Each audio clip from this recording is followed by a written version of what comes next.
யஸ்ய சாரஸ்வத ஸ்ரோதஹ வகுளாமோதவாசிதம்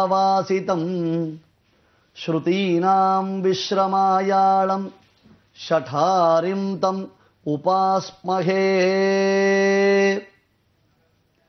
இந்த குரு பரம்பரையில் மிக பிரதானராய் திகழக்கூடிய சுவாமி நம்மாழ்வாருடைய வைபவாதிசயத்தை நாம் தற்பொழுது பார்த்து வருகின்றோம்.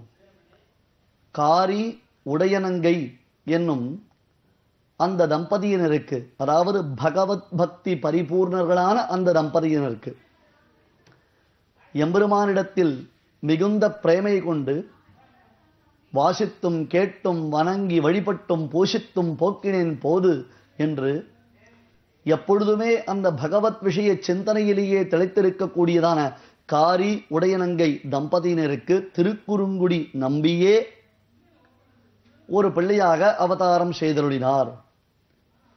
விஸ்வக்சேனனுடைய அம்சமாகவும் அந்த பிள்ளை விளங்கினார் என்பதாக நாம் பார்த்தோம் அல்லவா? அந்த பிள்ளையை தாங்கள் ஈன்றெடுத்ததினால் உண்டான சந்தோஷத்துடன் அதற்கு சரியான காலங்களில் செய்ய வேண்டிய சம்ஸ்காரங்களை எல்லாம், அதாவது வேதத்தில் நமக்கு ஒரு பிள்ளை பிறக்கிறது என்றால் அந்த பிள்ளை பிறந்தது முதற்கொண்டு 40 வகையான கர்மாக்கள் விதிக்கப்பட்டிருக்கின்றன. 40 வகையான சம்ஸ்காரங்கள் என்று பெயர். ஒவ்வொரு சமயத்தில் பிறந்தவுடன் 12வது நாள் செய்ய வேண்டிய அந்த சம்ஸ்காரம் என்ன, அதாவது ஒரு காரிய விசேஷம். இப்பொழுது புண்ணியாவாச்சனம் என்று சொல்லுகிறோம். ஜாதகர்மா, நாமகரணம் என்பதாக இதிலுடையதான வரிசை கிரமங்கள் உண்டு. அந்த அன்னப்பிராசனம், சௌளம், உபநயனம், இப்படி அடுத்தடுத்ததாக செய்ய வேண்டிய கர்மானுஷ்டானங்கள் 40 சம்ஸ்காரங்களையும் பூர்த்தி செய்ய வேண்டும். அவ்வகையில் இந்த குழந்தைக்கு செய்ய வேண்டிய காரியங்களை எல்லாம் செய்து அந்த குழந்தையை முதலில் திருக்குறுகூர் எனப்படக்கூடிய ஆழ்வார் திருநகரியில் கோவில் கொண்டு சேவை சாதிக்கக்கூடிய ஆதிப்பிரான் எம்பெருமானுடைய சன்னிதானத்தில் இக்குழந்தையை அழைத்துச் சென்று பெருமாளை சேவை செய்து வைத்தார்கள். அதன் பின்னர் இந்த குழந்தையை அங்கேயே அந்த பெருமானுடைய திருக்கோவில் வளாகத்திலேயே ஒரு மரத்தின் அடியில் தொட்டில் இட்டு அந்த குழந்தை உலக இயல்புக்கு மாறாக இருப்பதினால், உலகத்தவர்கள் ஒரு குழந்தை பிறந்தது என்றால் அந்த குழந்தை சிரிக்கும், அழும், தாயினிடத்தில் பால் பருகும், சில சமயங்கள் உறங்கும், சில சமயங்கள் உறங்காமல் பிடிவாதம் பிடிக்கும். இப்படித்தான் குழந்தைகளுடைய இயல்பு உண்டு. ஆனால் இந்த குழந்தை தற்பொழுது பிறந்து பல நாட்கள் ஆகிவிட்டன. இதுவரையிலும் தாயினிடத்தில் பால் பருகவில்லை, அழவில்லை, சிரிக்கவில்லை, ஏன் வாய் திறந்து எந்த சப்தத்தையும் வெளிப்படுத்தவில்லை, எவரையும் பார்க்கவில்லை, தூங்கவில்லை. இப்படி உலக இயல்புகளுக்கு மாறாக இந்த குழந்தை இருப்பதினால் இக்குழந்தைக்கு மாறன் என்று பெயர் வைத்தார்கள் தொட்டிலிட்டு. ஆழ்வார் திருநகரியில், ஆழ்வார் திருநகரி என்பது ஆழ்வாருடைய அவதாரத்திற்கு பிறகு இந்த விதேசத்திற்கு ஏற்பட்ட தன்னேற்றம். அதற்கு முன்பாக திருக்குறுகூர், திருக்குறுகூர் என்பதாகத்தான் இதற்கு பெயர். அந்த குறுகூரில் பெருமான் ஆதிப்பிரானுடைய சன்னிதானத்தின் பின்புறத்தில் ஏற்கனவே ஒரு பெரிய மரம் கிளைத்து செழித்து படர்ந்துள்ளது. அந்த மரத்தை பார்த்தோமேனால் அது பார்ப்பதற்கு எப்படி இருக்கும் தெரியுமா? ஆதிசேஷன் தன்னுடைய படங்களை எல்லாம் அப்படி விரித்து, தன்னுடைய 1000 படங்களை அப்படி விரித்து கொண்டு இருப்பதை போன்று அந்த மரம் நமக்கு இன்றும் புலனாகின்றது. ஆம், அதுதான் சாட்சாத் ஆதிசேஷனுடைய அவதாரமாய் திருப்புலி ஆழ்வார் என்று சம்பிரதாயத்தில் நாம் மிகுந்த அபிமானத்துடன் கொண்டாடக்கூடிய புளிய மரம். திருப்புலி ஆழ்வார், ஆழ்வாரை தன்னகத்தை வைத்திருப்பதினால் தன்னிடத்தில் ஆழ்வார் வரப்போகின்றார், இங்கே வசிக்கப் போகின்றார். இந்த மரத்தில் அமர்ந்து கொண்டு தான் ஆழ்வார் பைந்தமிழ் பாசுரங்களினாலே எம்பெருமானை போற்றப் போகின்றார். 4 வேதங்கள், ரிக்வேதம், யஜுர்வேதம், சாமவேதம், அதர்வண வேதம் என்னும் 4 வேதங்களுக்கு பரமசாரமாய், சாரம் என்றால் எசன்ஸ் என்கிறோம் அல்லவா ஆங்கிலத்தில், அதனுடையதான சாரமாக 4 திவ்ய பிரபந்தங்களை அருளி செய்ய போகிறார் என்பதை உணர்ந்துத்தானோ ஆதிசேஷன் வைகுண்ட லோகத்தில் எம்பெருமானை தன்னகத்தே கொண்டு விளங்கும் அந்த ஆதிசேஷன் ஆழ்வார் அவதாரத்திற்கு முன்பாகவே இங்கே ஆழ்வாரை தான் வரவேற்க காத்திருந்து திருப்புலி ஆழ்வாராக எழுந்தருளியிருந்தார். இன்றும் ஏறத்தாழ 5000ற்கு மேற்பட்ட வருடங்கள் பழமை வாய்ந்த அந்த திருப்புலி ஆழ்வாரை, புளிய மரத்தினை இன்றும் நாம் ஆழ்வார் திருநகரில் பெருமான் பொலிந்து நின்ற பிரான் சன்னிதானத்திற்கு, நம்மாழ்வார் சன்னிதானத்திற்கு பின்புறத்தில் சென்று சேவிக்கலாம். மிக புனிதமான மரம். இந்த மரத்தை சேவித்து பிரணாமங்கள் நமஸ்காரங்கள் செய்வதனால் நம்முடைய கோரிக்கைகள் வேண்டுதல்கள் அனைத்தும் நிறைவேறும். இது சத்தியம். அந்த மரத்தின் அடியில்தான் காரி உடையனங்கை தம்பதியினர் தன் பிள்ளையை தொட்டிலிட்டு உலக இயல்பிற்கு மாறாக இந்த குழந்தை விளங்குவதினால் இதற்கு மாறன் என்று பெயர் வைத்தார்கள். செய்கைகள், அதனுடைய நடவடிக்கைகள் உலகத்தில் பிறக்கக்கூடிய குழந்தைகளைப் போல இல்லையே. பிராகிருதம் என்றால் 5 பூதங்களினால் உண்டான இந்த தேகம். இந்த தேகத்தில் நீர் நிறைந்துள்ளது, காற்று உள்ளது. இந்த தேகத்தில் உஷ்டம் அக்னியினுடைய சம்பந்தம் இருக்கின்றது. இந்த தேகத்தில் ஆகாயத்தினுடைய சம்பந்தம் இருக்கின்றது. ஆகாயம் என்றால் ஸ்பேஸ். அதனால் அன்றோ செவிப்புலன் வேலை செய்கின்றது.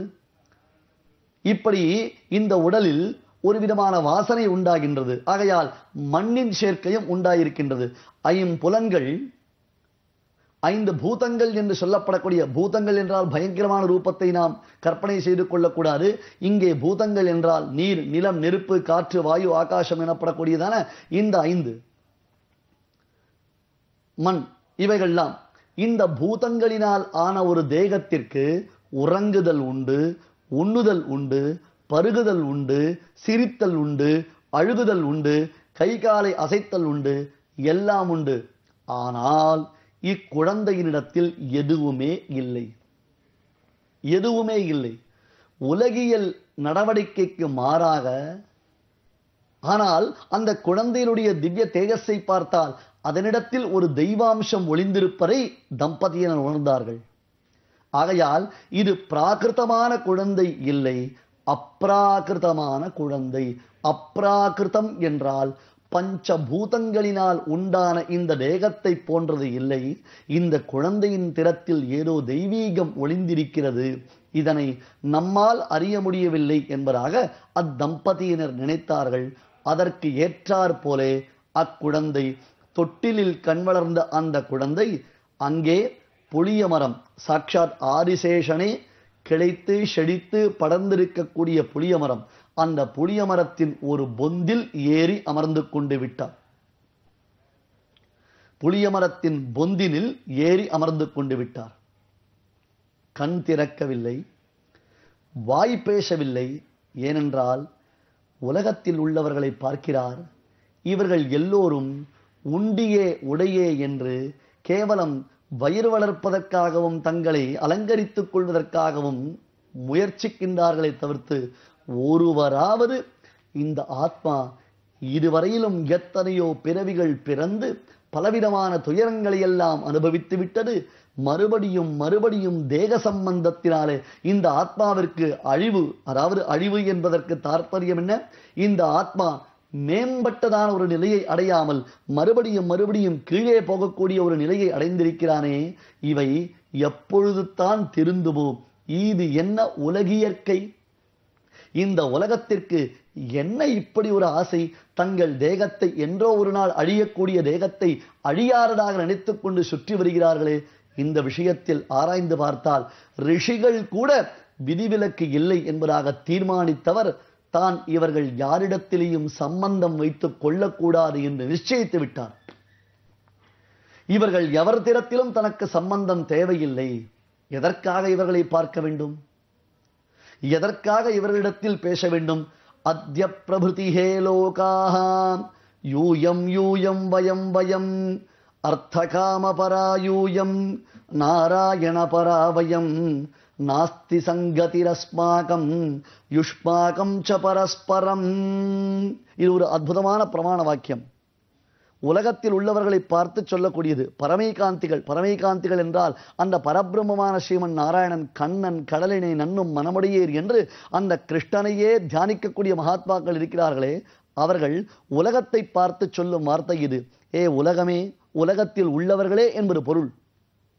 ஹே லோகாஹா, ஹே உலகங்களே, உலகத்தில் உள்ளவர்களே, இனி நீங்கள்தான், நாங்கள்தான். ஏனென்றால் நீங்கள் உதர நிமித்தம் பகுகிருத வேஷம் என்று கேவலம் வயிறு வளர்ப்பதற்காக என்னென்ன காரியங்கள் செய்யக்கூடாதோ அவை அனைத்தையும் நீங்கள் செய்து கொண்டிருக்கிறீர்கள்.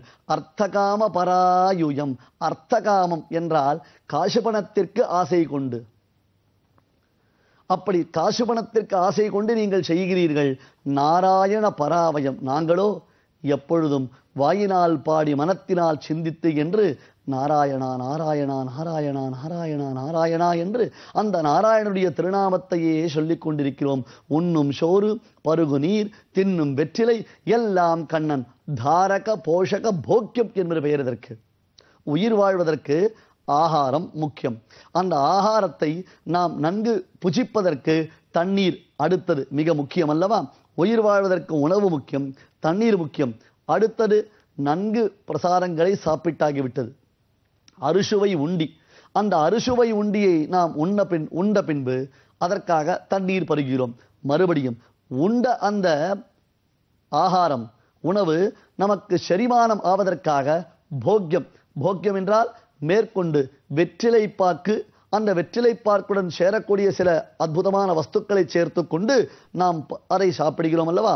ஒன்று தாரகம், மற்றொன்று போஷகம். மூன்றாவது வெற்றிலை என்பது போக்கியம். வெற்றிலை இல்லாமல் இருக்கலாம், ஆனால் போக்கியத்திற்காக, ஒரு அனுபவத்திற்காக வெற்றிலை சாப்பிடுகிறோமே, அதுபோல எம்பெருமான் விஷயத்தில் ஆழ்வார் சொல்லுகிறார், ஆழ்வாருக்கு உண்ணும் சோறு எம்பெருமான் தான், பருகு நீரும் எம்பெருமான் தான், தின்னும் வெற்றிலையும் எம்பெருமான் தான். தாரக போஷக போக்கியங்கள் பரமாத்மா. எனவே நீங்கள் கேவலம் உண்டியே உடைய என்று இருப்பவர்கள் நாங்கள் அப்படியில்லை. அர்த்தகாம பராயூயம் நாராயண பராவயம் நாஸ்தி சங்கதிரஸ்மாகம் யுஷ்மாகம் ச பரஸ்பரம். இனி உங்களுக்கும் எனக்கும் சம்பந்தம் இல்லை என்பதை ஆழ்வார் காண்பிக்கிறார். அங்கே புளிய மரத்தின் பொந்தில் அமர்ந்து ஆழ்வார் தவம் செய்கிறாரே, அந்த தவத்தின் பெருமையை நாம் தொடர்ந்து பார்க்கலாமே.